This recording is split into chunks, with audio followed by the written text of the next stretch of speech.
네, 오늘 해피 마더스데이입니다. 우리 어머니 주일 맞아서 예배에 참여하는 우리 사랑하는 그린빌 가족 한 분 한 분의 삶과 또 가정과 섬기시는 모든 일들 위해 우리 하나님의 크신 은혜와 축복이 함께 하시기를 간절히 축원합니다. 특별히 우리 어머니라고 하는 이름으로 가정을, 교회를, 그리고 이 세상을 사랑으로 짊어지고 가시는 이 땅의 모든 어머니들에게 또 하나님의 특별하신 은혜가 함께 하시기를 기원합니다.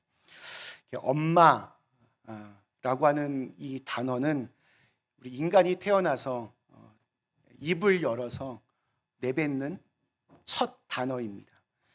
또한 인간으로 태어나 누군가를 이렇게 부르기 위해서 간절히 내뱉는 첫 단어이기도 합니다. 처음 입을 열어서 누군가와 소통을 시작한다라고 하는 것은 또 새로운 세상이 열린 것과 같은 일입니다. 이미 어머니가 세상을 떠나고 안 계셔도 또 이곳에도 많은 분들이 그러실 텐데 쉽게 가볼 수 없는 거리에 어머니가 계셔도 또 어머니의 품을 그리워하고 그 품이 위로와 힘이 되어 준다면 그 사람은 이미 참 많은 축복을 받은 사람이다라는 생각이 듭니다. 반면에 또 어떤 분들은 그러한 따뜻한 품을 느껴보지 못한 채 성장하여 다른 사람들보다 더 큰 돌덩이가 마음을 짓누르기도 합니다. 그런 분들에게는 어머니 주일이 이렇게 아픔을 좀 더하는 그런 날이 될 수도 있습니다. 부디 그러한 상처와 아픔이 있는 분들에게는 어머니에게서 받지 못한 그 사랑을 우리 하나님의 따뜻한 품에서 발견하실 수 있기를 간절히 기원합니다. 우리 창세기부터 요한계시록까지 말씀 대장정, 오늘은 데살로니가 전서 말씀입니다. 데살로니가는 오늘날의 그리스, 마게도니아의 가장 중요한 항구 도시였습니다. 그것은 또한 로마 총독이 이렇게 머무는 그런 행정 도시이기도 했습니다. 이 도시는 로마 제국의 동쪽과 서쪽을 이렇게 이어주는 아주 큰 도로변에 위치해 있었습니다. 지금도 데살로니가는 아테네에 이어서 그리스에서 두 번째로 큰 도시입니다. 이곳에 바울과 실라가 교회를 세웠습니다. 그들은 유럽의 관문이었던 빌립보를 거쳐서 이 도시에 이르렀습니다. 그들은 유대인들의 회당에 들어가서 예수 그리스도를 통한 구원의 길을 사람들에게 선포했습니다. 그들의 열정적인 이 선교 활동의 결과로 유대인 몇 명과 하나님을 두려워하는 그리스 사람들 몇 명이 복음을 받아들였습니다. 작지만 아주 의미 있는 결실이었습니다. 그러나 이 지역에 이미 살고 있었던 유대인들은 자신들의 전통에 집착하면서 바울과 실라를 매우 위험한 인물로 보았습니다. 십자가에서 죽은 예수가 우리의 구원자이시고 하나님이 약속하셨던 메시아다, 이 말이 그들에게는 두려움으로 다가왔습니다. 머나먼 이국 땅에 와서 이민자로 살아가면서 정말 고집하며 살았던 자신들의 그 전통과 믿음이 그들의 말 속에 흔들렸기 때문입니다. 두려움은 흔히 아주 강력한 폭발을 일으킵니다. 데살로니가에 살고 있던 유대인들에게 중요한 것은 무엇이 진리이고 무엇이 참이냐가 아니었습니다. 무엇이 자기들의 이 안전에 도움이 되고 자기들이 누리고 있던 기득권에 맞느냐였습니다. 그래서 그들은 거리의 불량배들을 돈을 주고 사주하여서 데살로니가 시내에서 소동을 일으키게 했습니다. 바울이 머물고 있던 야손이라고 하는 사람의 집을 습격하기도 했습니다. 다행히 바울은 그 소식을 미리 듣고 몸을 피했지만 아손과 그 집에 함께 있었던 성도 몇 사람은 그들에게 붙잡혀서 관원들에게 끌려갔습니다. 사도행전에 따르면 불량배들은 바울과 그를 따르는 이들을 고발하면서 이렇게 말을 합니다.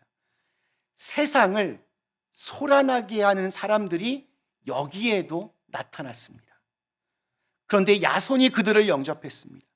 그 사람들은 모두 예수라고 하는 또 다른 왕이 있다고 말하면서 황제의 명령을 거슬러 행동합니다. 여기에 등장하는 세상을 소란하게 한 그 사람, 이 표현이 당시 사람들에게 기독교가 어떻게 인식되었는지를 보여줍니다. 바울 일행은 어쩔 수 없이 데살로니가를 떠날 수밖에 없었습니다. 그런데 그렇게 갑작스럽게 그곳을 떠났다는 것이 계속해서 바울의 가슴 속에 아픈 기억으로 남았던 것 같습니다. 무엇보다도 데살로니가에서 이제 막 싹을 트기 시작한 믿음의 새싹들이 박해와 차별이라는 모진 광풍을 만나서 꺾여버리지는 않을까 몹시도 걱정이 되었습니다. 그래서 그는 아테네에서 그의 영적인 아들인 디모데를 데살로니가로 보냅니다. 비록 몇 명밖에 안 되는 교인이라고 해도 그들이 믿음의 길에서 벗어나지는 않았는지 좀 알아보고 오라고 그렇게 부탁을 합니다.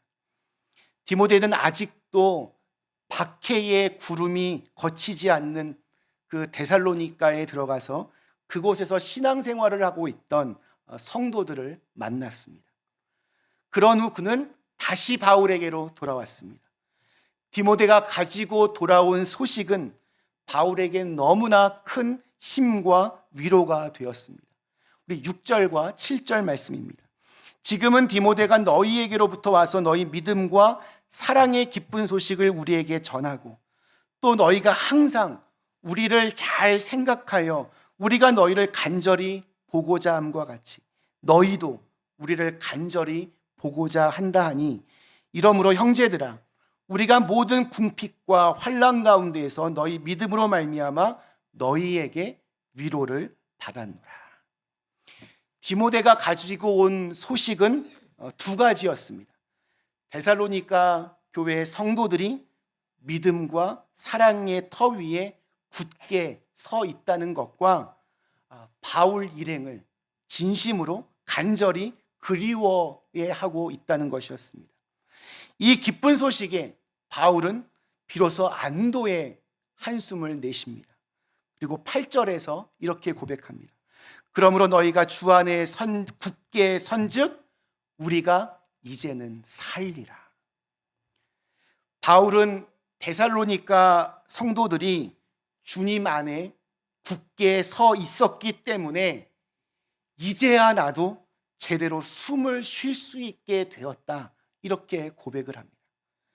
그동안은 정말 목이 졸린 듯 마음 하나가 이렇게 엄청 이렇게 눌려 있는 듯이 답답하고 괴로웠었다는 그러한 말입니다. 우리가 이제는 살리라. 이 말 한마디 속에 바울이라고 하는 사람이 어떤 사람인지를 잘 보여주고 있습니다. 그는 복음을 위해서 그동안 수많은 환난과 역경과 또 배고픔의 괴로움을 겪고 있었습니다. 하지만 그 모든 것을 다 상쇄하고도 남은 기쁨이 그에게 선물처럼 주어졌습니다. 데살로니가 성도들이 믿음을 잘 지키고 있었다는 사실입니다. 그러니까 한 영혼에 대한 이러한 애태움과 또 간절함이 바울을 그렇게 위대한 사도로 만들었다라고 저는 생각이 듭니다. 오늘 설교를 준비하면서 인터넷에서 어떤 시 하나를 읽었습니다. 마음이 그냥 먹먹해지는 시였습니다. 영국 그 스코틀랜드의 한 요양원에서 좀 이렇게 괴팍하게 느껴졌던 할머니 한 분이 결국 세상을 떠났습니다. 유품이 거의 없었는데 그 중에 하나 노트에 적힌 시 한 편이 발견되었습니다. 이 시가 영국 사회에 굉장히 큰 방향을 일으켰다고 합니다. 좀 길지만 한번 읽어보겠습니다. 당신들 눈에는 누가 보이나요? 간호원 아가씨들. 제가 어떤 모습으로 보이는지를 묻고 있답니다. 당신들은 저를 보면서 대체 무슨 생각을 하나요? 저는 그다지 현명하지도 않고 성질머리도 괴팍하고 눈초리마저도 흐리멍텅한 할망구일 테지요. 먹을 때 칠칠치 못하게 음식을 흘리기나 하고, 당신들이 큰 소리로 나에게 한번 노력이라도 해봐요 소리 질러도 아무런 대꾸도 못하는 노인네. 당신들의 보살핌에 감사할 줄도 모르는 것 같고 늘 양말 한 짝과 신발 한 짝을 잃어버리기만 하는 답답한 노인네. 그게 바로 당신들이 생각하는 나인가요? 그게 당신들 눈에 비춰지는 나인가요? 그렇다면 눈을 떠보세요. 그리고 제발 나를 한 번만 제대로 바라봐 주세요.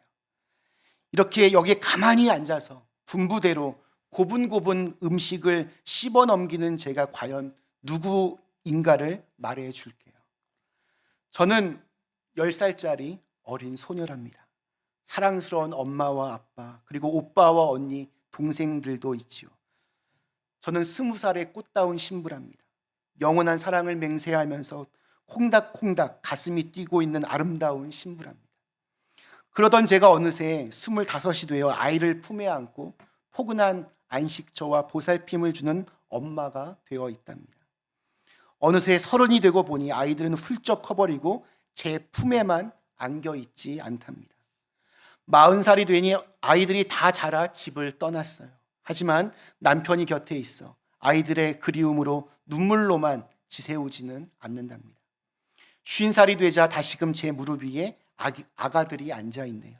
사랑스러운 손주들과 나, 행복한 할머니입니다. 암울한 날이 다가오고 있어요. 남편이 죽었거든요. 홀로 살아갈 미래가 두려움에 저를 떨게 하고 있네요. 제 아이들은 자신들의 아이들을 키우느라 정신들이 없답니다. 젊은 시절 내 자식들에 퍼부었던 그 사랑을 뚜렷이 난 기억하지요. 어느새 노파가 되어 버렸네요. 세월은 참으로 잔인하네요. 노인을 바보로 만드니까요. 몸은 쇠약해가고 우아했던 기품과 정열은 저를 떠나버렸어요. 한때 힘차게 박동하던 내 심장 자리에 이젠 돌덩이가 자리 잡았네요. 하지만 아세요?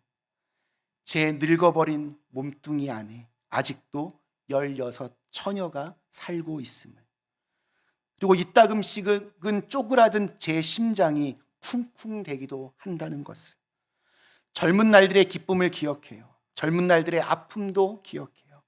그리고 이제 사랑도 삶도 다시 즐겨보고 싶어요. 지난 세월을 되돌아보니 너무나도 짧았고 너무나도 빨리 가버렸네요. 내가 꿈꾸며 맹세했던 영원한 것은 세상에 존재하지 않는다는 무서운 진리를 이젠 받아들여야 할 때가 온 것 같아요.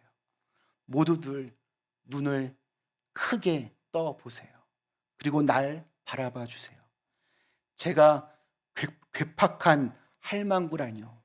제발 제대로 한 번만 바라보아 주어요. 나의 참 모습을 말이에요. 한 여인의 일생을 담담하게 그러나 강렬하게 그려낸 시입니다. 어느 때는 인생이라고 하는 것이 정말 대단하게 느껴지기도 하고 말할 수 없이 고귀하게 그렇게 느껴지기도 합니다. 그러나 또 어느 때는 인생이라고 하는 것이 별거 아니구나 하는 생각을 지울 수가 없습니다. 한 번뿐인 우리의 인생을 가치 있게 살기 위해서 어떻게 살아야 하나? 이 질문에 대한 대답은 여러 가지가 있을 것입니다.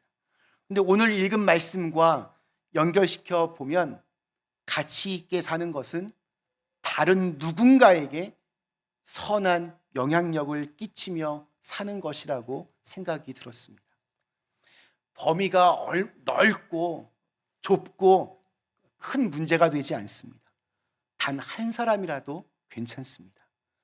좋은 영향력을 끼치면 됩니다. 미국 여성으로는 최초로 노벨 문학상을 수상한 소설 대지의 펄벅 여사는 선교사인 아버지를 따라 중국에서 어린 시절을 보냈습니다. 어느 심한 가뭄이 들었을 때입니다. 아버지가 먼 여행으로 집을 비운 사이 마을에는 백인인 이 펄벅의 어머니가 이 우리 마을 신을 분노하게 만들어서 이렇게 비가 내리지 않고 가뭄이 계속된다는 소문이 돌았습니다. 사람들의 불안은 점점 분노로 바뀌어서 어느 날 밤 사람들은 이 펄벅의 집으로 몰려가기로 했습니다. 이 소식을 들은 어머니는 집안에 있던 찻잔들을 모두 다 꺼내서 차를 따르게 하고 또 케이크와 과일을 접시에 담게 했습니다. 그리고 대문과 집안에 있는 모든 문을 활짝 열어두고는 아이들과 함께 거실에 앉았습니다. 마치 오늘을 이렇게 준비한 것처럼 어린 펄벅에게 장난감을 가지고 놀게 하고 또 어머니는 바느질 할 것을 들었습니다. 잠시 뒤에 거리에서 함성이 들리더니 몽둥이를 든 사람들이 그 열린 대문을 통해서 단숨에 거실로 밀려들었습니다. 사람들은 당연히 굳게 잠겨 있을 것이라고 여겼던 문이 열려 있자 조금은 어리둥절한 얼굴로 방 안을 들여다보았습니다. 그때 어머니는 정말 잘 오셨습니다. 기다리고 있었습니다. 여기 들어와서 차라도 한잔 하십시오 하면서 정중하게 차를 권했습니다. 그들은 멈칫거리다가 못 이기는 척 방으로 들어와서 차를 마시고 케이크를 먹었습니다.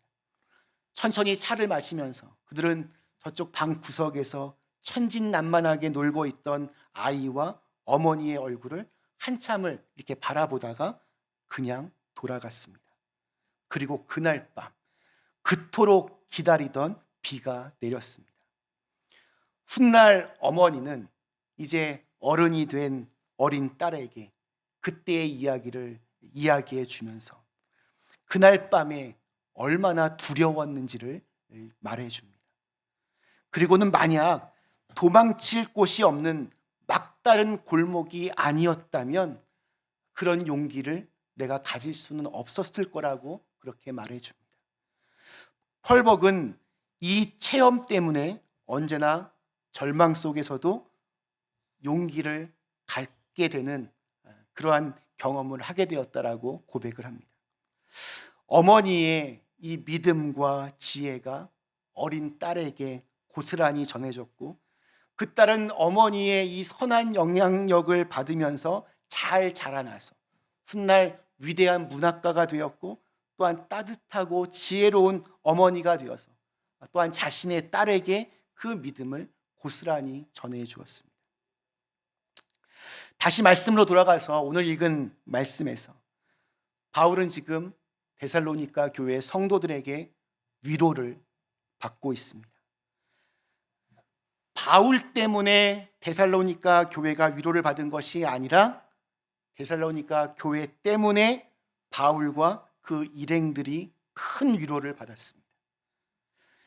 믿음이라고 하는 것이 이렇습니다. 대개 믿음은 그냥 나에게만 유익한 것, 그냥 내 거 이렇게만 생각하려는 경향이 있습니다. 그런데 믿음은 또 하나의 요소를 가지고 있습니다. 믿음은 다른 누군가를 유익하게 만들어주는 하나님의 선한 도구로 쓰일 때가 있습니다. 절망을 극복하는 가장 확실한 방법은 남에게 필요한 존재가 되는 것이라고 합니다. 어쩌면 이 자리에는 삶이 너무나 힘겨워서 한 번쯤 자살을 생각한 분도 계실 수 있습니다. 그렇지는 않다 해도 자포자기하는 심정에 사로잡혔던 순간은 아마 누구나 있을 것입니다. 경제적으로 어려워지고 하는 일마다 잘 안 되고 몸도 쇠약해지고 친구들도 하나둘 멀어지고 이러면 우리는 자기 스스로 자기를 비하하는 그런 심정에 사로잡히게 됩니다. 난 아무짝에도 쓸데없는 인간이라는 생각이 들기도 합니다. 하지만 그럴 때 생각의 전환이 필요합니다. 어떤 경우에도 우리에게는 누군가에게 줄 수 있는 어떤 것이 다 있습니다. 내 절망을 극복하기 위해서뿐만이 아니라 내가 어느 누군가에게 필요한 사람이 된다면 나도 모르는 사이에 그 절망들을 이겨내게 됩니다. 꼭 특별한 혹은 대단한 무엇인가를 해야만 하는 것이 아닙니다. 그냥 잘 있는 것, 그 자체로도 다른 이들에게 힘을 주는 경우들이 많이 있습니다. 저는 암투병을 하고 있는 그 캐나다에서 목회하고 있는 친구 목사가 한 명 있습니다. 제가 수요 예배 때 가끔씩 기도를 요청하기도 합니다. 하루하루가 두려운 일상 속에서도 담담하게 설교를 하는 그 목사님을 보는 것만으로도 저는 은혜가 됩니다. 또한 그 목사님 역시 한 번도 얼굴도 본 적이 없는 미국 그린빌이라고 하는 이 작은 시골 교회에서 자기를 위해 중보하며 기도를 한다는 것에 정말 말할 수 없는 큰 힘과 위로를 경험한다고 합니다. 그리고 꼭 이겨내야지 하는 그런 생각을 하게 만들어준다고 합니다. 대부분의 자녀들은 어머니가 그냥 옆에 있어주는 것만으로도 그것이 큰 힘이 됩니다. 또한 반대로 부모들 역시 자녀들 때문에 내가 살아야 하는 이유를 찾기도 합니다. 사람의 가장 아름다운 모습은 서로를 보살핌을 통해서 그렇게 구현됩니다. 바울은 수없이 많은 고난을 겪었지만 사람들에게 참 생명과 자유의 복음을 전하느라고 절망할 틈이 없었습니다. 성도들이 영적으로 이렇게 성장하는 모습을 보는 것이 바울의 큰 기쁨이었고 보람이었습니다. 또한 그런 바울의 모습을 보면서 성도들 역시, 이 데살로니가 교회의 성도들 역시 환난과 핍박 중에서도 자신들의 믿음을 잘 지켜낼 수 있었습니다. 우리 말씀 마치겠습니다. 사랑하는 그린빌 가족 여러분, 창세기부터 요한계시록까지 말씀 대장정, 오늘은 데살로니가 전서 말씀을 함께 나누었습니다. 바울이 큰 위로를 받았습니다. 데살로니가 성도들의 믿음과 사랑으로 인해서 오랫동안 마음 한편을 짓누르고 있던 불안으로부터 완전히 나올 수 있었습니다. 호수에 돌을 던지면 동그란 원 모양으로 물결이 이렇게 퍼져 나갑니다. 그리스도인은 이렇게 사랑의 동심원을 만들어내는 사람들입니다. 그렇게 작게 시작해서 계속해서 퍼져 나가는 것입니다. 예수라고 하는 중심에서부터 밖으로 퍼져나가는 사랑의 동심원이 하나 둘 그려지면서 이 세상은 조금 더 따스한 곳이 되고 또 하나님의 나라로 바뀌게 될 줄로 믿습니다. 우리가 서 있는 삶의 자리, 바로 그곳에서 우리의 믿음을 통해 다른 누군가가 하나님을 만나게 되고, 우리의 기도를 통해 정말 새로운 힘을 얻게 되고, 우리의 사랑을 통해 저들의 삶의 이유를 발견하게 되는 그런 큰 은혜와 축복이 우리 그린빌 가족들 모두에게 함께 하시기를 간절히 축원합니다.